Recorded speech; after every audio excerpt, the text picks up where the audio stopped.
Let's begin with some news that we are getting for you from Tamil Nadu. The Tamil Nadu Deepam row has escalated as the state government's appeal on the Deepathoon lamp comes up before a division bench. Arguing before the court, the State Council says DMK government wasn't given a chance to explain and had no time to appeal against the earlier order.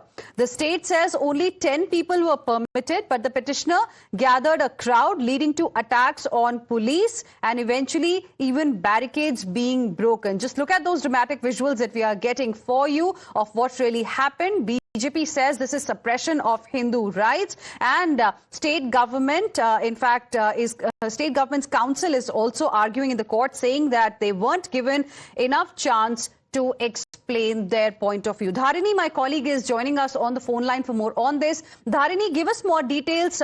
What really is happening in the courtroom? Well, the state government council, that is AAG Ravindran, is arguing that the government's side was not given enough time to make their case. They were not given sufficient time to explain their side of the story. And he also goes on to say that Justice G.R. Swaminathan's order permitting the petitioner Ram Ravi Kumar and his supporters to climb atop the Tirupparangundram hill and to light the holy lamp on the Deepathoon.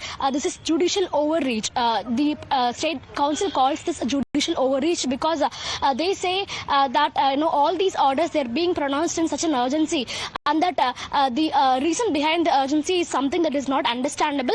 And what the CISF, that is the central government personnel, they cannot be equated to the Tamil Nadu state police personnel. So the judge cannot ask the CISF to provide security for the petitioner and his associates, and he cannot equate the CISF with the state police personnel in terms of maintaining law and order, is what Mr. Ravindran says. And he also goes on to say that the petitioner had permission to only take 10 people along with him atop the hill, but he was refusing to comply with this particular notion. In fact, he gathered a huge crowd and he tried to create a law and order concern.